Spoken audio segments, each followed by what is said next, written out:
Hello all, welcome and welcome back to my YouTube channel. आज के इस video में हम सामाजिक यथार्थवादी उपन्यासकारों से संबंधित प्रश्नों को देखने वाले हैं। और हमने पिछले वीडियो में सामाजिक यथार्थवादी उपन्यासकारों को प्रारंभ किया था, जिसमें हमने यशपाल, मन्मथनाथ गुप्त और नागार्जुन से संबंधित उपन्यासों को देख लिया था। आज के इस वीडियो में हम प्रयास करेंगे कि बाकी के रचनाकार जो हैं उनको हम कंप्लीट कर सकें। अगले जो रचनाकार हैं वो हैं भीष्म साहनी। 1915 इनका जन्मवर्ष है, 2003 इनका मृत्युवर्ष है। ये भी सामाजिक यथार्थवादी उपन्यासकार से ही संबंधित हैं। इनसे संबंधित पहला प्रश्न है, भीष्म साहनी का कौन सा उपन्यास 1947 के सांप्रदायिक दंगे की 5 दिनों की कहानी प्रस्तुत करता है? ऑप्शन ए झरोखे, ऑप्शन बी कड़ियाँ, ऑप्शन सी तमस, ऑप्शन डी वसंती। सही उत्तर होगा तमस। तमस में 47 के सांप्रदायिक दंगे की 5 दिन की कहानी है। संबंधित तथ्य देख लेते हैं। तमस भीष्म साहनी का सर्वाधिक चर्चित उपन्यास है। इसमें लेखक ने 1947 के मार्च अप्रैल में हुए भीषण सांप्रदायिक दंगे की 5 दिनों की कहानी इस रूप में प्रस्तुत की है कि हम देश विभाजन के पूर्व की सामाजिक मानसिकता और उसकी अनिवार्य परिणति की विभीषिका से पूरी तरह परिचित हो जाएं। इसे पढ़कर हम यह अनुभव करते हैं कि बड़े लोगों के स्वार्थ की पूर्ति करने वाली नीतियां जनसाधारण के जीवन से खिलवाड़ करके बड़े बड़े राष्ट्रों का इतिहास और भूगोल बदल देती हैं। यद्यपि लेखक यह नहीं मानता कि उपन्यास लिखते समय उसका कोई निश्चित नज़रिया था या उसके इरादे निश्चित हैं। वह इतना ही स्वीकार करता है कि एक संकटपूर्ण स्थिति की पृष्ठभूमि में विभिन्न धर्मों, वर्गों, विचारधाराओं के लोगों की प्रतिक्रिया और उनके कारनामे ही दिखाए गए हैं। इसमें अधिक कुछ नहीं, परंतु इन प्रतिक्रियाओं और कारनामों पर विचार करने से जो निष्कर्ष निकलता है वह निश्चय ही क्षुद्र स्वार्थों, सांप्रदायिक संकीर्णताओं और हिंसक पार्श्विक वृत्तियों से ऊपर उठकर उच्चतर मानव मूल्यों की प्रतिष्ठा करने वाला सिद्ध होता है। तो अगर हम देखें तो यह तमस उपन्यास पूरी तरीके से विभाजन की जो विभीषिका या कह सकते हैं जो दंश लोगों ने झेला है उसकी कथा प्रस्तुत करता है। ठीक है, अगला प्रश्न है, भीष्म साहनी के उपन्यासों में कुल कितनी रचनाएं प्रकाशित है? भीष्म साहनी की कुल कितनी रचनाएं प्रकाशित है? उपन्यास के रूप में कुल कितनी रचनाएं प्रकाशित हैं? Option A 5, option B 6, option C 7, option D 8। सही उत्तर होगा 7। कुल 7 उपन्यास भीष्म साहनी के प्रकाशित हैं।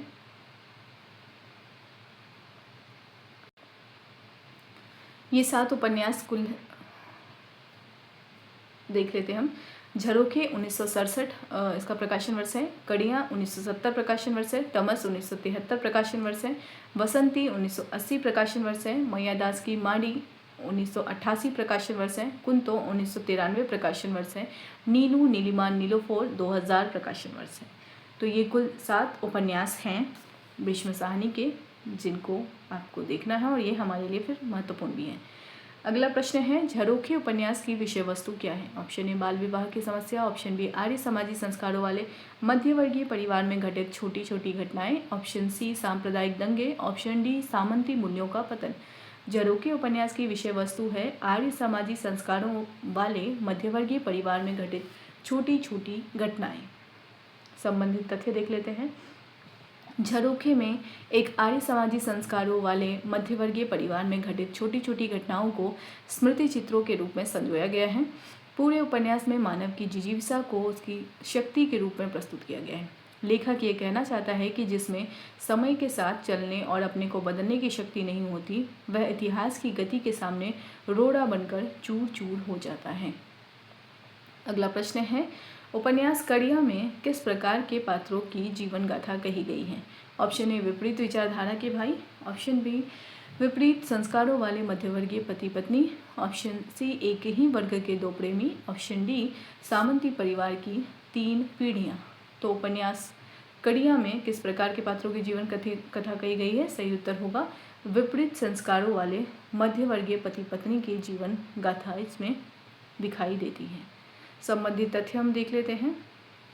कड़ियाँ में विपरीत संस्कारों वाले मध्यवर्गीय पति पत्नी की जीवन गाथा कही गई है। लेखक की दृष्टि में पुराने संस्कारों वाली पत्नी के साथ बोझिल, नीरस, ऊब भरा और जकड़ा हुआ जीवन व्यतीत करने से अच्छा है उससे मुक्त होकर अपने अनुकूल नारी का वर्ण करें। ठीक है, तो कड़ियाँ इस तथ्य को रेखांकित करता है। अगला प्रश्न है, भीष्म साहनी के किस उपन्यास को सर्वाधिक चर्चित उपन्यास कहा गया है? Option A Neelu Neelima Nilofar, option B Mayya Das की माड़ी, option C Kunto, option D Tamas. तो इनका सर्वाधिक चर्चित उपन्यास तमस है। अगला प्रश्न है, उपन्यास बसंती में किस प्रकार की लड़की की कहानी है? ऑप्शन ए सामंती परिवार की विद्रोही बेटी, ऑप्शन बी विदेश से बैरिस्ट्री पास करने वाली युवती, ऑप्शन सी दिल्ली की झुग्गी झोपड़ी में पली प्रबल जिजीविका वाली लड़की, ऑप्शन डी विभाजन पूर्व पंजाब के आर्य समाजी परिवार की लड़की। सही उत्तर होगा दिल्ली की झुग्गी झोपड़ी में पड़ी प्रबल जिजीविका वाली लड़की का चित्रण बसंती उपन्यास में किया गया है। संबंधित तथ्य देख लेते हैं। बसंती एक ऐसी लड़की की कहानी है जो दिल्ली की झुग्गी झोपड़ी में पली है। उसका भाग्य झुग्गी झोपड़ियों से जुड़ा है। जैसे झुग्गी झोपड़ियों को बार बार उजाड़ा जाता है, वैसे ही बसंती का जीवन भी बार बार उजड़ता है। अपनी प्रबल जिजीविका के बल पर निरंतर संघर्ष करने वाली यह लड़की अपना उदाहरण आप है। अगला प्रश्न है, मैया दास की माड़ी उपन्यास में कितनी पीढ़ियों की सामाजिक सांस्कृतिक चेतना का इतिहास प्रस्तुत किया गया है? Option A 1, option B 2, option C 3, option D 4। सही उत्तर होगा 3। मैया दास की माड़ी उपन्यास में 3 पीढ़ियों का जिक्र किया गया है। अगला प्रश्न है, मैया दास की माड़ी में तीसरी पीढ़ी का प्रतिनिधि कौन है जो पाश्चात्य पूंजीवादी संस्कृति के रंग में रंगा हुआ है? Option A Mayya Das, option B Dhanpat, option C Hukumat Rai, option D Altaf. सही उत्तर होगा हुकूमत राय मैया दास की माड़ी में तीसरी पीढ़ी का प्रतिनिधित्व करता है और यह पाश्चात्य पूंजीवादी संस्कृति के रंग में रंगा हुआ है। संबंधित तथ्य देख लेते हैं। मैया दास की माड़ी भीष्म साहनी का दूसरा महत्वपूर्ण उपन्यास है। इसमें 19वीं सदी के मध्य से 20वीं सदी के पूर्वार्ध तक का इतिहास मैया दास की माड़ी यानी हवेली को केंद्र बनाकर प्रस्तुत किया गया है। मैया दास खालसा राज्य के प्रति समर्पित है। वह सामंतीय मूल्यों का प्रतीक है। धनपत उसके बाद की पीढ़ी का प्रतिनिधि है। वह अंग्रेजी राज्य के प्रति वफादार है। यह निहायत लिजलिजा किस्म का आदमी है। अंग्रेज़ों के प्रति उसकी निष्ठा ही उसकी सबसे बड़ी योग्यता है। इसी के चलते लोग उसकी खुशामद करते हैं। धनपत का छोटा बेटा हुकूमत राय तीसरी पीढ़ी का प्रतिनिधि है। वह पाश्चात्य पूंजीवादी संस्कृति के रंग में रंगा हुआ है। वह इंग्लैंड से बैरिस्ट्री पास करके लौटता है और माड़ी यानी हवेली का पश्चिमीकरण करता है। राय बहादुरी प्राप्त करने के लिए डिप्टी कमिश्नर से सांठगांठ करके राष्ट्रीय आंदोलन को दबाने की कोशिश करता है, किंतु इतिहास की गति को कौन रोक सकता है? वस्तुतः मैया दास की माड़ी के माध्यम से भीष्म साहनी ने 3 पीढ़ियों की सामाजिक सांस्कृतिक चेतना के क्रमिक विकास का प्रामाणिक इतिहास प्रस्तुत किया है। अगर आपको यह उपन्यास या कोई भी और उपन्यास अगर विषय वस्तु पढ़कर ऐसा लगता है कि उसे पढ़ने की जिज्ञासा आपके भीतर होगी, तो आप उस उपन्यास को ज़रूर पढ़ें और कमेंट सेक्शन में ज़रूर बताएं कि उसका निष्कर्ष या आपको उस उपन्यास की क्या सार्थकता दिखाई देती है। ठीक है। अगला जो प्रश्न है वह है, कुंतो उपन्यास का मुख्य लक्ष्य क्या प्रतीत होता है? ऑप्शन ए सांप्रदायिक सौहार्द स्थापित करना, ऑप्शन बी स्वतंत्रता आंदोलन को दर्शाना, ऑप्शन सी नारी जीवन की चिरंतन पराधीनता जन्य पीड़ा का एहसास कराना, ऑप्शन डी पूंजीवादी संस्कृति का विरोध करना। कुंतो उपन्यास का मुख्य लक्ष्य क्या प्रतीत होता है? सही उत्तर होगा नारी जीवन की चिरंतन पराधीनता जन्य पीड़ा का एहसास कराना।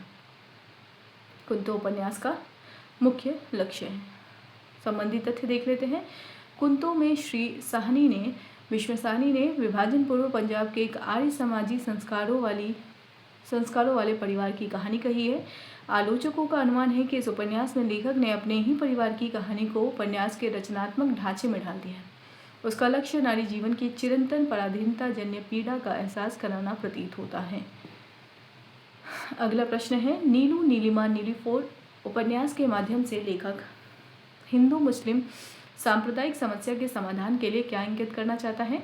ऑप्शन ए कानून में बदलाव लाना, ऑप्शन बी समाज के बड़े लोगों के स्वार्थ का उजागर करना, ऑप्शन सी व्यक्ति को भीतर से बदलना, राग तत्व को गाढ़ करना, ऑप्शन डी बड़े बड़े राष्ट्रों का इतिहास और भूगोल बदलना। सही उत्तर होगा व्यक्ति को भीतर से बदलना, राग तत्व को गाढ़ करना नीलू नीलिमा उपन्यास के माध्यम से लेखक ने दर्शाया है। संबंधित तथ्य देख लेते हैं। नीलू, नीलिमा, नीलिफोर में श्री साहनी ने 2 नारी पात्र, नीलू जिसे नीलिफोर भी कह रहे हैं और नीलिमा को केंद्र में रखकर कथा का ताना बाना तैयार किया है। नीलू एक मुस्लिम बालिका है जिसका पूरा नाम नीलोफर है, ठीक है, और वह सुधीर यानी हिंदू युवक को प्यार करती है। नीलिमा एक हिंदू युवती है, वह अल्ताफ यानी मुस्लिम युवक से प्रेम करती है। सामाजिक मर्यादाओं के भीतर दमित और कुंठित होकर दोनों विडंबनापूर्ण जीवन व्यतीत करती हैं। इस रचना के माध्यम से लेखक यह इंगित करना चाहता है कि हिंदू मुस्लिम सांप्रदायिक समस्या के समाधान के लिए व्यक्ति को भीतर से बदलना होगा। व्यक्ति के भीतर के राग तत्व को इतना गाढ़ करना होगा कि वह कृत्रिम सामाजिक बंधनों को काट कर मनुष्यत्व को ऊपर कर सके। ऊपरी सौहार्द का दिखावा समस्या का समाधान नहीं है। अगले रचनाकार हैं भैरव प्रसाद गुप्त। अगले रचनाकार हैं भैरव प्रसाद गुप्त। इनसे संबंधित जो इनका समयकाल है वो देख लेते हैं। 1918 से 1955 1995 सॉरी 55 कह रही हूँ। 1918 से 1995 इनका समय है। 1918 इनका जन्म वर्ष है, 1995 इनका मृत्यु वर्ष है। संबंधित प्रश्न है, भैरव प्रसाद गुप्त के कौन से 2 उपन्यास विशेष रूप से लोकप्रिय हुए हैं? ऑप्शन ए शोले और मशाल, ऑप्शन बी धरती और आशा, ऑप्शन सी गंगा मैया और सती मैया का चौरा, ऑप्शन डी नौजवान और भाग्य देवता। सही उत्तर होगा भैरव प्रसाद गुप्त के 2 उपन्यास विशेष रूप से लोकप्रिय हुए हैं, गंगा मैया और सती मैया का चौरा। भैरव प्रसाद गुप्त से संबंधित जो इनके उपन्यास हैं उनको हम देख लेते हैं। सबसे पहला इनका जो उपन्यास है वो है शोले, जिसका प्रकाशन वर्ष 1946 है। मशाल प्रकाशन वर्ष 1948, गंगा मैया 1952, जंजीरें और नया आदमी 1954, सती मैया का चौरा 1959, धरती 1962, आशा 1963, कालिंदी 1963, रंभा 1964, अंतिम अध्याय 1970, उसका मुजरिम 1972, नौजवान 1972, भाग्य देवता 1992, अक्षरों के आगे यानी मास्टर जी 1993, छोटी सी शुरुआत मरणोपरांत ये प्रकाशित हुई है। 1997 में यह प्रकाशित हुई है। अगला प्रश्न है, पाठ के अनुसार भैरव प्रसाद गुप्त की उपन्यास कला के विकास में बाधक क्या रही है? ऑप्शन ए पात्रों की आंतरिक हलचल में प्रवेश करना, ऑप्शन बी अधिक लिखने की प्रवृत्ति, ऑप्शन सी मार्क्सवादी प्रतिबद्धता, ऑप्शन डी निम्न मध्यवर्ग के प्रति सहानुभूति। तो भैरव प्रसाद गुप्त की उपन्यास कला के विकास में बाधक रही है इनकी अधिक लिखने की प्रवृत्ति। संबंधित तथ्य हम बाद में देखेंगे, पहला देख लेते हैं पहले ये सारे प्रश्न। भैरव प्रसाद गुप्त को किस वर्ग के साथ पूरी सहानुभूति थी और लेकिन सैद्धांतिक यांत्रिकता के आग्रह के कारण उनका तीव्र बोध उभर नहीं पाता है? ऑप्शन ए उच्च वर्ग, ऑप्शन बी सामंती वर्ग, ऑप्शन सी निम्न मध्य वर्ग, ऑप्शन डी उच्च मध्य वर्ग।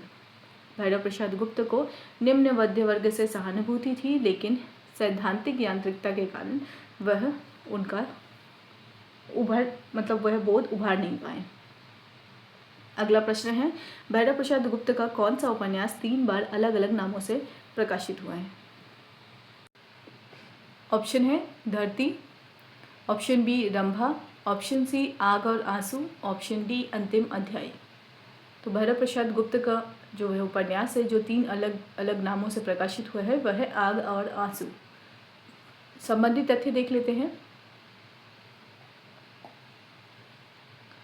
पुराने उपन्यास में नए नाम से प्रकाशित करके भैरव प्रसाद जी प्रकारांतर से यह सूचित करते हैं कि अब उन्हें कुछ खास कहने की इच्छा नहीं है।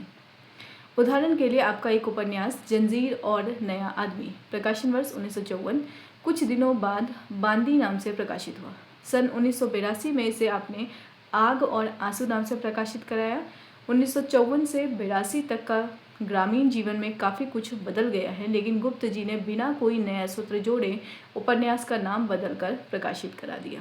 अगर हम देखें तो यह जो उपन्यास आग और आंसू है इसका प्रकाशन वर्ष आग और आंसू का प्रकाशन वर्ष हो गया है 1982, लेकिन प्रारंभ में यह उपन्यास 1954 में प्रकाशित हुआ, लेकिन 54 में प्रकाशित हुआ और फिर 82 में प्रकाशित हुआ। तो इस समय यह ग्रामीण जीवन से संबंधित उपन्यास है। इस दौरान ग्रामीण जीवन में काफ़ी कुछ परिवर्तन आ गए हैं। तो जब हम उपन्यास को परिवर्तित कर रहे हैं अलग नाम से, तो इसकी जो विषय वस्तु है या तत्कालीन जो परिस्थिति है उसको भी जोड़ना चाहिए, जो इन्होंने नहीं किया। तो मनमथ नाथ गुप्त की भैरव प्रसाद गुप्त की यह जो कमी है वह दिखाई देती है इस उपन्यास के संदर्भ में। तो आग और आंसू के 3 नाम हैं, आग और आंसू, जंजीर और नया आदमी और बांदी। ठीक है, ये 3 नाम इस उपन्यास के हैं। अगला प्रश्न है, भैरव प्रसाद गुप्त के किस उपन्यास में वर्तमान शिक्षा व्यवस्था के पूंजीवादी ढांचे पर प्रहार किया गया है? ऑप्शन ए गंगा मैया, ऑप्शन बी सती मैया का चौरा, option C Kalindi, option D नौजवान। सही उत्तर होगा नौजवान उपन्यास में वर्तमान शिक्षा व्यवस्था के पूंजीवादी ढांचे पर प्रहार किया गया है। संबंधित तथ्य देख लेते हैं। नौजवान में गुप्त जी ने वर्तमान शिक्षा व्यवस्था के पूंजीवादी ढांचे पर प्रहार किया है। लेखक की दृष्टि में आज पूरी शिक्षा व्यवस्था जनतांत्रिक न होकर पूंजीवादी है। इसके चलते गरीबों का हित संभव नहीं है। श्री गुप्त के उपन्यासों में एक खास प्रवृत्ति यह दिखाई पड़ती है कि वे जीवन के वास्तविक पात्रों और घटनाओं को थोड़े बहुत परिवर्तन के साथ औपन्यासिक कथा का रूप दे देते हैं। अगला प्रश्न है, उपन्यास अंतिम अध्याय किस लेखक और प्रकाशक को सामने रखकर लिखा गया है? Option A Premchand, option B Nagarjun, option C Ashk, option D Bhishma Sahni. सही उत्तर होगा अश्क। अंतिम अध्याय यह जो उपन्यास है भैरव प्रसाद गुप्त ने अश्क के सामने रखकर लिखा है। ठीक है, वही है तथ्य में भी। अगला प्रश्न है, उपन्यास भाग्य देवता में किन 2 तत्वों की टकराहट को दर्शाया गया है? ऑप्शन ए अमीर बनाम गरीब, ऑप्शन बी पूंजीवाद बनाम समाजवाद और भाग्यवाद बनाम श्रमनिष्ठा, ऑप्शन सी गांव बनाम शहर, ऑप्शन डी पुरानी पीढ़ी बनाम नई पीढ़ी। तो सही उत्तर क्या हो जाएगा इसका? बी पूंजीवाद बनाम समाजवाद और भाग्यवाद बनाम श्रमनिष्ठा। संबंधित तथ्य देख लेते हैं। इसी प्रकार भाग्य देवता में पूंजीवाद बनाम समाजवाद, भाग्यवाद बनाम श्रमनिष्ठा की टकराहट के साथ ही इलाहाबाद के साहित्यिक सांस्कृतिक परिवेश का जो चित्रण किया गया है उसमें वास्तविक साहित्यकारों को नाम परिवर्तन के बावजूद साफ पहचाना जा सकता है। इनके संबंध में उपन्यास लेखक की टिप्पणियां उसकी कुंठा का इजहार करती हैं। अगला प्रश्न है, भैरव प्रसाद गुप्त के उपन्यासों में खास प्रवृत्ति क्या दिखाई पड़ती है जिसके कारण भाग्य देवता में वास्तविक साहित्यकारों को पहचाना जा सकता है? सही उत्तर होगा सी, जीवन के वास्तविक पात्रों और घटनाओं को थोड़े बहुत परिवर्तन के साथ औपन्यासिक कथा का रूप दे दिया है इन्होंने।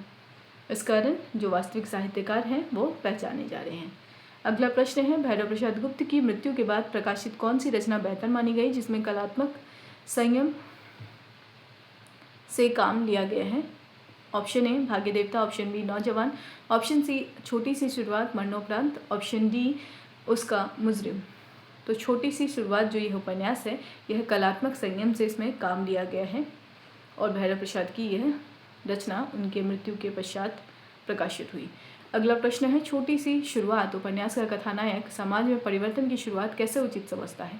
ऑप्शन ए राजनेताओं की तरह पर उपदेश कुशल बनकर, ऑप्शन बी केवल सैद्धांतिक आग्रहों के साथ, ऑप्शन सी स्वयं अपने आचरण में वांछित परिवर्तन के साथ, ऑप्शन डी बड़े पैमाने पर सामाजिक आंदोलन के साथ। तो छोटी सी शुरुआत उपन्यास का कथानायक स्वयं अपने आचरण में वांछित परिवर्तन लाने का प्रयास करता है।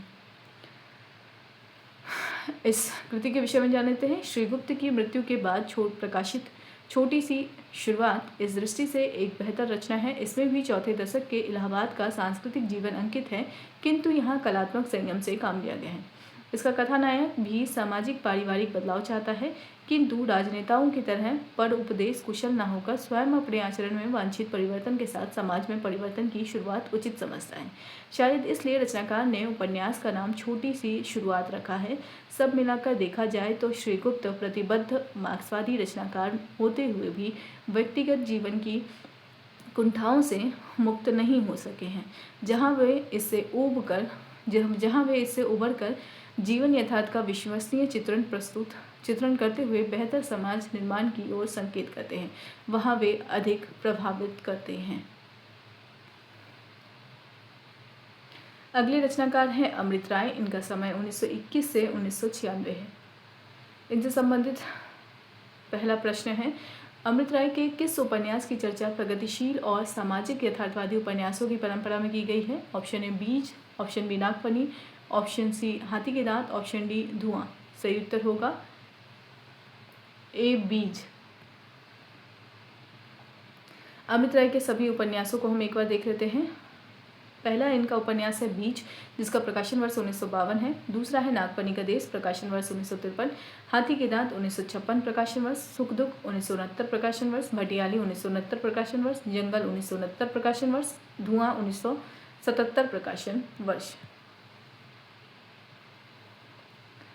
दूसरा प्रश्न है अमृत राय का कौन सा उपन्यास सबसे बड़ा और महत्वपूर्ण माना गया है? ऑप्शन ए बीज, ऑप्शन बी जंगल, ऑप्शन सी हाथी के दांत, ऑप्शन डी धुआं।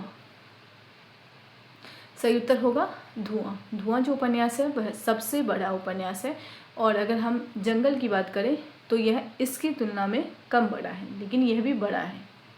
जो जंगल उपन्यास है वह बड़ा है और धुआं सबसे बड़ा उपन्यास है। तो जो इनकी रचना धुआं है वह बड़ा भी है और महत्वपूर्ण माना गया है। अगला प्रश्न है हाथी के दांत में समाज की किस रीति को निर्ममता के साथ उजागर किया गया है?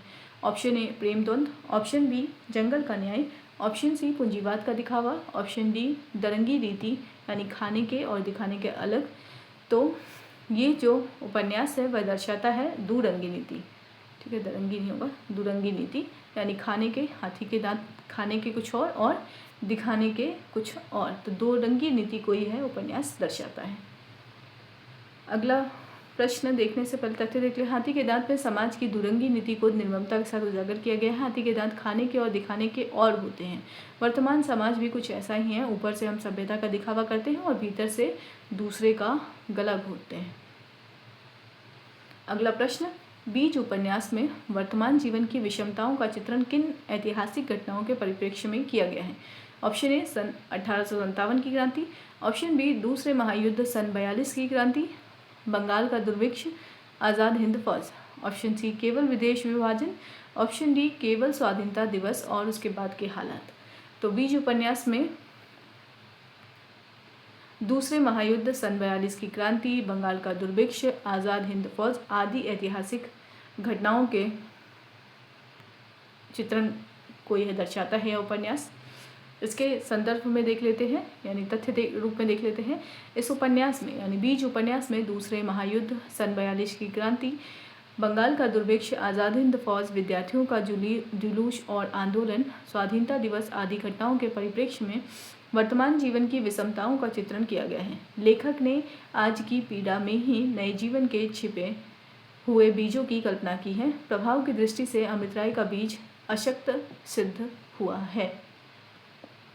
अगला प्रश्न है, नागफनी का देश उपन्यास में रंजीत बेला को जाने से पहले पत्र लिखकर क्या अनुभव सार दे जाता है? ऑप्शन ए सभ्यता का दिखावा करना आवश्यक है, ऑप्शन बी प्रेम का आधार केवल आवेग है, ऑप्शन सी आदमी की असल पहचान उसकी ऊपरी चमक दमक से नहीं उसके दिल की सच्चाई से होती है, ऑप्शन डी सुख दुनिया में बहुत थोड़ा है। तो नागफनी के देश में रंजीत बेला को क्या लिखकर देता है? सही उत्तर होगा आदमी की असल पहचान उसकी ऊपरी चमक दमक से नहीं उनकी दिल की सच्चाई या साफगोई से होती है। संबंधित तथ्य देख लेते हैं। नागफनी का देश वस्तुतः प्रेम का देश है। इसमें रंजीत और बेला प्रवेश करते हैं। रंजीत डॉक्टर है, सेवा भाव से डॉक्टरी करता है, तड़क भड़क से दूर साधारण तरीके से रहता है। बेला उसे विमुख होकर श्रीकांत यानी चित्रकार की ओर आकर्षित होती है। श्रीकांत कई स्त्रियों का जीवन नष्ट कर चुका है। बेला को यह बात तब ज्ञात होती है जब रंजीत भी उसे छोड़कर चला जाता है। जाने से पूर्व वह बेला को एक पत्र लिखकर अपने अनुभव का सार देता है कि आदमी की असल पहचान उसकी ऊपरी चमक दमक से नहीं उसकी दिल की सच्चाई से, उसकी इंसानियत से होती है, दे जाता है। यही इस उपन्यास का भी सार है। अगला प्रश्न है, उपन्यास सुख दुख के अनुसार दुनिया में सुख क्या स्थिति है? सुख की क्या स्थिति है? ऑप्शन ए सुख दुनिया में बहुत थोड़ा है और जो है वह ढेरों मिलावट के साथ है, ऑप्शन बी सुख प्रचुर मात्रा में उपलब्ध है, ऑप्शन सी सुख केवल गरीब वर्ग के लिए उपलब्ध है, ऑप्शन डी सुख व्यक्ति की निजी तलाश से जुड़ा नहीं है। सही उत्तर होगा सुख दुनिया में बहुत थोड़ा है और जो है वह ढेरों मिलावट के साथ है। संबंधित तथ्य देख लेते हैं। सुख दुख में लेखक ने व्यक्तिगत जीवन के अनुभव के आधार पर यह प्रमाणित किया है कि सुख दुनिया में बहुत थोड़ा है और जो है वह ढेरों मिलावट के साथ है। उसे मिलावट से अलग करना कठिन है। आदमी का मन उसी नन्हे से सुख की तलाश में जीवन व्यतीत कर देता है।